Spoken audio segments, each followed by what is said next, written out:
మత సంబంధమైన అంశాలను ప్రజా జీవితంలో కలగాపులగం చేయకూడదు. రామారావుగా విశ్వవిఖ్యాత నటసార్వభౌముడిగా గౌరవించడానికి బదులు ఇవన్నీ ఎందుకు అన్నది. ప్రతి పట్టణంలో ఆయన విగ్రహాలు ఆల్రెడీ ఉన్నాయి ఇప్పటికే ప్రతి చోట పెద్ద పెద్ద సెంటర్స్లో కూడా ఉన్నాయి. ఈ రెండోది ఏమంటే దీంట్లో ఆసక్తికరమైనది ఒకటే, నేను వీడియో చేశాను మాట్లాడాను, ఇంకెవరో ఒకరిద్దరు కూడా చేసినట్టున్నారు. మీరు చెప్పిన రామచంద్ర యాదవ్ అని ఆయన కూడా అక్కడికి వెళ్ళారు. ఆయన కూడా మీరు విగ్రహాలు పెట్టుకుంటే పెట్టుకోండి కానీ ఈ రూపంలో పెట్టకండి అన్నారు. ఇది ఈ లోపల చూస్తే ఆ తక్కెళ్ళపాటు తెలుగుదేశం వాళ్ళు ఒక నోట్ పెట్టారు, ఇది వాయిదా పడింది ప్రస్తుతానికి, ఎప్పుడు జరిగేది మళ్ళీ తెలియజేస్తామని మర్రి చెట్టు దగ్గర అని. కానీ ఎందుకు వాయిదా పడింది అంటే కొంచెం నిరసన శాఖ తగిలినట్టే కదా సార్. అంతే కదా, అభ్యంతరాలు వచ్చాయి. రెండోది నాకు తెలిసినంత వరకు జనసేన నాయకులు చీఫ్ సెక్రటరీకి ఈ విషయం దృష్టికి తెచ్చారు. ఇవో ఈ తీర్పులు ఇవన్నీ ఉన్నాయి. ముఖ్యంగా 2013లో చీఫ్ సెక్రటరీ ఇచ్చిన ఉత్తర్వు ఉంది ఉమ్మడి రాష్ట్రంలో ఇలాంటివి చేయకూడదని. సో ఇది ఉత్తరోత్తర సమస్య అవుతుంది బ్యూరోక్రసీకి అన్న తర్వాత ఆయన ఉత్తర్వు ఇచ్చినా వేయకపోయినా మౌఖికంగా చెప్పినట్టున్నారు, అది ఆగింది. ఈ ఆగిందాన్ని ఆపడం చాలా మంచిది. ఇంక మళ్ళీ దీన్ని తీసుకొని రావటం ఏదో ఎన్టీఆర్ని అవమానించినట్టు ఇంకోటి కాకుండా మరి కొత్త వివాదం ఒకటి తెచ్చినట్టే కదా సార్. కొత్త వివాదం ఎందుకు? ఇప్పుడు దేశంలోనే కుల మత తగాదాలు చాలా ఉన్నాయి, కులాలు మతాలు ఇవన్నీ. కాబట్టి ఇది మంచి పరిణామమే ఆపడం. దీన్ని ఒక విధానంగా కూడా చేసుకొని ఇక మీదట ఇలాంటివి జరగకుండా చూడటం చాలా అవసరం. సో చూడాలి భవిష్యత్తు మళ్ళీ దీని మీద. మూడోది, చిన్న రాష్ట్రంలో ఉన్న కొద్దిపాటి వనరుల మధ్య ఎక్కడికక్కడ పర్యావరణ దెబ్బతినే విధంగా విగ్రహాలు పెంచుకుంటూ కూడా పోకూడదు. కోస్తా జిల్లాలో కొంచెం ఎక్కువ విగ్రహాలు. సో దీని గురించి ఒక హేతుబద్ధమైన వైఖరి తీసుకోవాల్సిన అవసరం ఉంది. రైట్. మరొక అంశం చూస్తే తెలకపల్లి గారు, జనంలోకి జగన్ ఇక మళ్ళీ ఆయన మరి నియోజకవర్గాలు జిల్లాలు తిరిగే ఆలోచన, మరి నేరుగా ఆందోళన చేసేటువంటి పరిస్థితులు, ప్రభుత్వం మీద విమర్శలు అవన్నీ కూడా ఆయనే నేరుగా.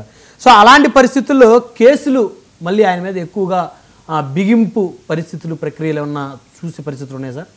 అంటే ఇదేదో పెళ్ళి అయితే కానీ పిచ్చి కుదరదు, పిచ్చి కుదిరితే కానీ పెళ్లి కుదరదు అన్నట్టుగా ఇవి రెండులాగా. ఇప్పుడు ఆయన జనంలోకి వెళ్తే జనంలో ఉంటే అది చాలా సురక్షితమైన విషయం. రెండో జనంలో చాలా ఆదరణ ఉంది, ఎక్కడికి వెళ్ళినా వేల మంది వస్తున్నారు కాబట్టి వెళ్ళడం మీద ఆంక్షలు పెడుతున్నారు. ఇది కదా వైసీపీ వాళ్ళ. ఇక రెండవది, నేను కార్యకర్తలను వచ్చి కలుసుకుంటాను, అందరితో మాట్లాడతానని ఆయన సంక్రాంతికి రావచ్చు, ఉగాదికి రావచ్చు, ఇట్లా 2-3 సార్లు వాయిదా పడుతూ వచ్చింది. ఇప్పుడు తాజాగా దసరా నుంచి ఆయన గ్యారంటీగా జనంలోకి వస్తారు ఇప్పుడు మొదలుపెట్టి. దానికే 1వ తారీఖున ఈ దివ్యాంగుల పెన్షన్ల కోత, ఖచ్చితంగా ఇది ఆంధ్రప్రదేశ్లో తీవ్ర నిరసనకైతే దారితీసింది. ఎన్నెన్నో లక్షల ఎకరాలేమో కార్పొరేట్లకు ఇస్తున్నారు, చాలా జరిగిపోతున్నాయి 99 పైసలకు. ఇవన్నీ ఇచ్చినప్పుడు ఆ వికలాంగులు అనే వాళ్ళకి ఇచ్చే పెన్షన్స్లో కొన్ని ఏమైనా దుర్వినియోగమో దుబారా ఉంటే వాటిని మీరు కట్ చేయొచ్చు. కానీ ముందు అవి కట్ చేసి దాదాపు 25% దాకా కట్ అవుతాయని మంత్రి ప్రకటించిన పరిస్థితి, వాళ్ళేమో వచ్చి మీడియా దగ్గరికి వచ్చి నా కళ్ళు కనిపించవు, నాకు వాళ్ళు నడవలేక రావడం, ఇవన్నీ కనిపిస్తున్నాయి.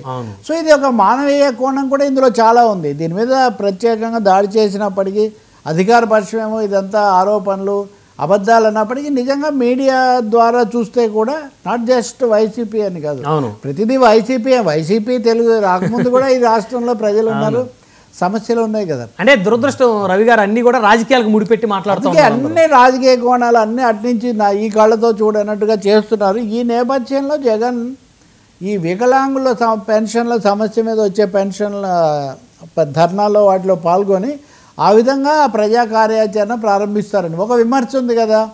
ఎంతసేపటి కేసులు, వివాదాలు, ట్విట్టర్లు, అంతకుముందు ముఖ్యమంత్రిగా ఉన్నప్పుడు మీడియాతో మాట్లాడలేదు కానీ ఇప్పుడు మా గంటల తరబడి చెప్పడం తప్ప ప్రజల్లోకి రావడం లేదు. వైసీపీ టీడీపీ తగాదాగా తప్ప ప్రజా సమస్యల మీద ఉదాహరణకు వామపక్షాలను చెప్తూ ఉంటారు కదా, కార్మికులు, ఇప్పుడు అంగన్వాడీలు, లేకపోతే అనేక అంశాలు ఉన్నాయి, భూములు, విశాఖ ప్రైవేటీకరణ, ఇట్లాంటి అంశాల మీద కేవలం అరెస్ట్ అయిన వాళ్ళని పరామర్శించడానికి అరెస్ట్ ఎవరైతే జైలు రిమాండ్ ఖైదీలుగా ఉన్నారో వాళ్ళని మాత్రమే పరామర్శిస్తున్నారు, జనాల కోసం రావట్లేదు. వాళ్ళని పరామర్శించడం, అప్పుడు ఆ సందర్భంగా ఉద్రిక్తత ఇదే అయిపోతుందని. కాబట్టి దీన్ని కొంత దిద్దుకోవడం. నిన్న కూడా వాళ్ళ జిల్లా కార్యదర్శులు వీళ్ళతో సజ్జల రామకృష్ణారెడ్డి ఒక భేటీ వేయటం, అంటే వైసీపీ యాక్షన్ మోడ్లోకి వస్తున్నట్టుగా కనిపిస్తుంది. దీంట్లో స్వయంగా జగన్ ముందుండి నడిపించాలి, తను కూడా జనంలో కనపడాలని. మూడోది కూడా మీరు ఒకటి గుర్తుపెట్టుకోవాలి, చంద్రబాబు నాయుడు అరెస్ట్ అయినప్పుడు ఎక్కడున్నారు? నంద్యాల దగ్గర జనంలో ఉన్నారు. సో సామాన్యంగా నాయకులు అనేవాళ్ళు జనంలో ఉండటం అన్నది కూడా ఒక జనాన్ని మించిన రక్షణ కవచం ఏమీ ఉండదు ఆ సమయంలో. ఫోకస్ కావడానికి భావం కూడా ఒకటి ఉంది. సరిగ్గా ఇది జరుగుతున్నప్పుడు కేసులను బిగించడం అన్నది కూడా కొంచెం తీవ్రంగా ఇంకా అయిపోయింది. దీంట్లో జైలుకి వెళ్తారు, దాంట్లోకి వెళ్తాడు, రేపు ఎల్లుండి జరుగుతుంది. నిన్న మీరు గమనిస్తే మాజీ ఉప ముఖ్యమంత్రి నారాయణ స్వామి నాయుడిని లిక్కర్ స్కామ్లో విచారించినప్పుడు దాదాపు ఆయన చెప్పారు, తర్వాత మళ్ళీ మారారు, రకరకాలుగా చెప్తున్నారు. కానీ కొన్ని కథనాలు ఆయన చెప్పిన ప్రకారం ఇంకా అరెస్ట్ కాక తప్పదు. ఈ పద్ధతిలో కూడా ఉంది. కాబట్టి గతంలో జగన్ ప్రతిపక్ష నాయకుడిగా ఉన్నప్పుడు, అంతకుముందు ఎంపీగా మాత్రమే ఉన్నప్పుడు కూడా 2 రోజుల నిరాహార దీక్షలు, 3 రోజులు చేయటము, ముగించటము, లేదా విశాఖలో ఏ పెట్టుబడుల సదస్సు ఇట్లాంటివి వస్తే ప్రత్యేక హోదా ఇట్లాంటి వాటి మీద ధర్నా చేయటం చేసేవాడు. అంటే రంగంలోకి రావటం అనే ఒక అలవాటు అప్పుడు ఉంది. మధ్యలో ముఖ్యమంత్రి అయ్యాక దూరం పెరిగి పరదాలు పెరిగి ఇదంతా అయింది. కాస్త సుఖానికి అలవాటు పడ్డాడు అనుకోవాలా సార్? సుఖం అనండి, అధికార అనండి, దాని ప్రకారం వచ్చే వ్యవహారాలు సుఖాలు ఏం తక్కువ ఉన్నాయి. అలవాటు పడ్డాయి అదే ముందు నుంచి వాళ్ళంతా పెంచుకొనే ఉన్నవాళ్లే కదా. అదే అంతకుముందు ఆయన ఓదార్పు యాత్ర, పాదయాత్రలో అంత రిస్క్, అశ్రమ ఇప్పుడు కనిపించట్లేదు కదా సార్. అందుకని దీంతో మళ్ళీ మొదలు పెడతారని. అంటే ఒకటేమో కొత్తగా వచ్చిన ప్రభుత్వం మీద వెంటనే దాడి చేస్తే ప్రజలు తీసుకోరు అని. అవును. కానీ వాళ్ళ అంచనాలు, కొన్ని సర్వేల నివేదికలు వీటన్నిటి ప్రకారం వాగ్దానాల అమల్లో ఆలస్యం అనండి, పాక్షికత్వం అనండి, కొంచెం పాక్షికంగా చేయడం, వీటన్నిటి వల్ల అసంతృప్తి అనుకున్న దానికంటే వేగంగా పెరుగుతుంది.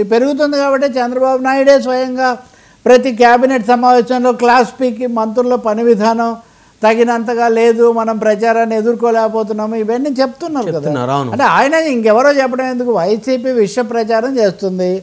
విష ప్రచారాన్ని మేమే ఎదుర్కోవాల్సి వస్తుంది, మంత్రులు తగినంతగా అంటే వెనక అసంతృప్తి చంద్రబాబు నాయుడే స్వయంగా పెడుతున్నాడు. ఇంకా మూడోది భూస్థాపితం చేస్తాము, ఇంకెవ్వరూ కాపాడలేరు.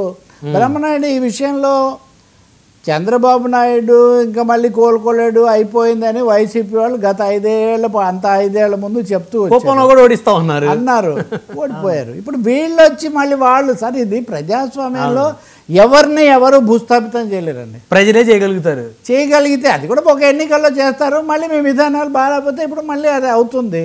అందుకని ఎప్పుడు దాదాపు జాతీయ పార్టీలుగా కీలకంగా ఉన్నవి పని చేస్తున్నవి అలాగే ఉంటాయి.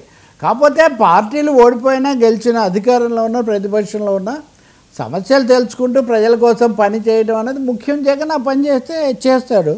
భూస్థాపితం చేయడం అయితే జరగదని మటుకు చెప్పొచ్చు. అంతవరకు కేసులు పెట్టచ్చు. ఇప్పుడు ఉదాహరణకు అంతకుముందు 16 నెలలు జైలు, ఆయనకేమీ కొత్త కాదు కదా వీళ్ళకి ఎవరికి కూడా. అందుకని ఇది ఒక కొత్త అవుతుంది. అంటే జగన్ రంగంలోకి వచ్చి ఉద్యమాలు ఇవి మొదలు పెట్టడం అన్నది ఒక కొత్తది. దాన్ని ఎదుర్కోవడానికి చంద్రబాబు మాటలే కనుక మనం కొలబద్దగా తీసుకుంటే భూస్థాపితం కాకపోయినా ముందు జైలు స్థాపితం చేయడానికి తీవ్రమైన చర్యలు ఏమన్నా పథకాలు, ప్రణాళికలు, వ్యూహాలు, కేసులు సిద్ధమవుతున్నాయన్నది కూడా పెద్ద ప్రశ్నగా వస్తుంది. రైట్. ఇకపోతే రవి గారు, జూనియర్ ఎన్టీఆర్ గారికి సంబంధించినటువంటి ఎపిసోడ్ గత వారం నుంచి కూడా మనం చూస్తూ ఉన్నాం. అది రోజు రోజుకి కూడా సమసిపోతుంది అనుకునే టయానికి అది ఉద్రిక్తతలు దారితీస్తుంది. అనంతపురం ఎమ్మెల్యే, టీడీపీ ఎమ్మెల్యే ఎవరైతే దగ్గుపాటి వెంకటేశ్వర ప్రసాద్ గారు ఒక ఫోన్ కాల్లో మాట్లాడినటువంటి ఆడియో లీక్ అవడంతో జూనియర్ ఫ్యాన్స్ కాస్త కోపంతో ఉన్నారు. నిన్న చూస్తే ఎమ్మెల్యే గారి క్యాంప్ ఆఫీస్ మీద దాడికి కూడా ముట్టడించారు. పోలీసులు కొంతమందిని అదుపులోకి తీసుకున్నారు. సో క్షమాపణ చెప్పాల్సిందేనన్నారు. ఇదంతా కూడా ఇక రాష్ట్ర వ్యాప్తంగా కూడా వారు ఉద్రిక్తతలు దారితీస్తే పరిస్థితులు కనపడతా ఉన్నాయి.